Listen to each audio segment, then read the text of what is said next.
ভিডিওতে সবাইকে স্বাগত জানাই। আজ আমি আপনাদেরকে রান্না করে দেখাবো শিঙি মাছের ঝোল। চলুন দেখে নিই। তার জন্য প্রথমে আমি শিঙি মাছ নিয়েছি। শিঙি মাছগুলোকে জল দিয়ে ধুয়ে ভালো করে পরিষ্কার করে নিচ্ছি। তারপর মাছগুলোকে কেটে নিচ্ছি। মাছগুলো কেটে নিলাম। আলু আর স্কোয়াশগুলোকে আমি ভাপিয়ে নিয়েছি। মাছগুলোর মধ্যে লবণ আর হলুদ দিয়ে মাখিয়ে নিচ্ছি। তারপর কড়াইয়ের মধ্যে 4 টিস্পুন মতন সরষের তেল দিয়েছি। তেলটা গরম হওয়ার পর মাছগুলোকে ভেজে তুলে নিয়েছি। ওই তেলের মধ্যেই আমি 1/2 টিস্পুন জিরে ফোড়ন দিয়েছি। তারপর আলু আর স্কোয়াশগুলোকে দিয়ে ভেজে নিচ্ছি। আলু আর স্কোয়াশের সাথে আমি 4টে মতন লঙ্কা দিয়েছি।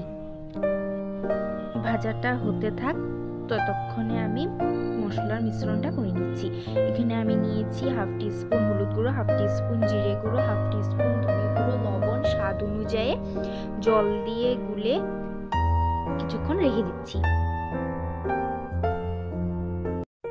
এদিকে আলু আর স্কোয়াশটা ভাজা ভাজা হয়ে গেছে। আমি এখানে ওই মশলার মিশ্রণটা দিয়ে কষিয়ে নেব। বন্ধুরা, আপনাদের কার কার শিঙি মাছ খেতে ভালো লাগে কমেন্ট করে জানাবেন। আমার মশলার সাথে আলু আর স্কোয়াশগুলো কষানো হয়ে গেছে। এখন আমি ভেজে রাখা মাছগুলো দিয়ে দিয়েছি, দিয়ে মিশিয়ে নিচ্ছি মাছের সাথে। মাছ মশলার আলু আর স্কোয়াশের সাথে মিশানো হয়ে গেছে। এখন আমি 3 কাপ মতন জল দিয়ে মিশিয়ে নিচ্ছি।